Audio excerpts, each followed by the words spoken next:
Hey Miami, as you already know, Black history is American history. It's world history, and that includes right here in our own backyard.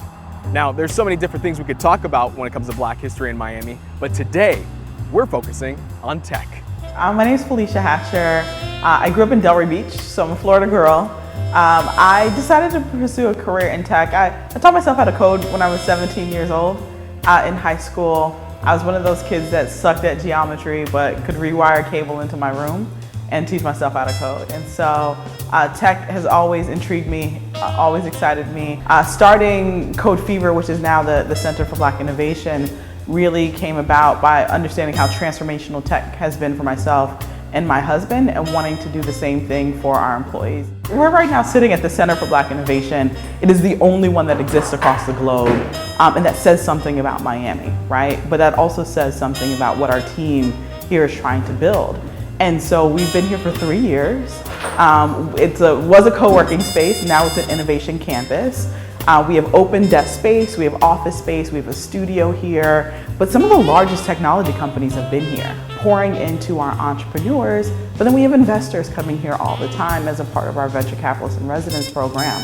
And so it's all been here, right? Microsoft, Google, like they've all had a presence here in this space with what we're doing. And so when we talk about building innovation spaces in Black neighborhoods where you can become a magnetic force, without these type of spaces, that type of activity and connection and access to these people that can say yes to your dreams, yes to writing a check, yes to you coming in and working in tech in their company, does not happen without these type of spaces.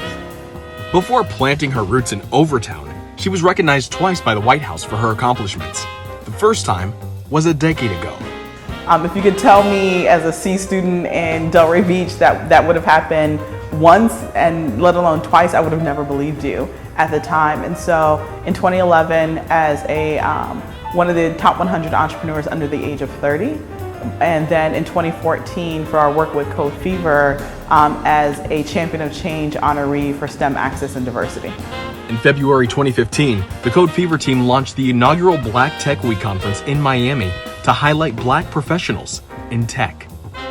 And so we have some of the brightest, most successful people in tech grace our stages over the past 5 years, but then come to Miami not only to speak at our event, to introduce emerging technology to Black founders and tech professionals and educators and tech dreamers, right? But then they also come here and looking to invest as well. And that has been the power of Black Tech Week. But Black Tech Week has connected entrepreneurs to millions of dollars in funding. You know, we've trained over 4,000 students in Institute of Computer Programming, basic digital literacy, and then how to navigate a startup ecosystem as a person of color. And so when you're talking about aligning resources, when you're talking about connection points and connectivity, but then when you're also talking about the Black community and its role in tech, we've always been here. Are the numbers where we want them to be? Absolutely not. But to say that we've never existed in the space is irresponsible, because we've seen that. When asked about comparisons to Silicon Valley, there's no comparison. There shouldn't be. No city should be comparing themselves to Silicon Valley, right? We are Miami, and Miami has its strengths that technology is supposed to amplify if we make sure that that's our focus, right? And so what are the industries or some of the high growth industries or high activity industries here? Trade and logistics, healthcare, real estate, construction. When you're talking about Black communities, health and beauty, food and beverage. And so what does it mean if we say we are where you come to, the destination for innovation in these places that we already win a gold medal in? It allows us to never have to be talked about in the same breath as Silicon Valley, because you come to us as a destination for those specific areas, because we are leading innovators in these places. And so my hope as we're bringing this new activity and energy here is that we're more intentional about our diversity efforts and making sure that technology is for good here and everybody has access to it, right? And so Mitch Kapor always says, you know, the talent is equally distributed across zip code, but opportunity is not.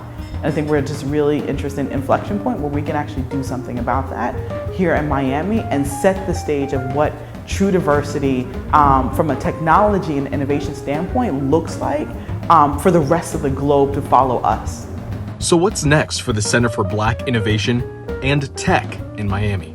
We're a think tank now. And so building up our research team, our framework for scoring and assessing Black tech and startup ecosystems, it comes out in 2 weeks.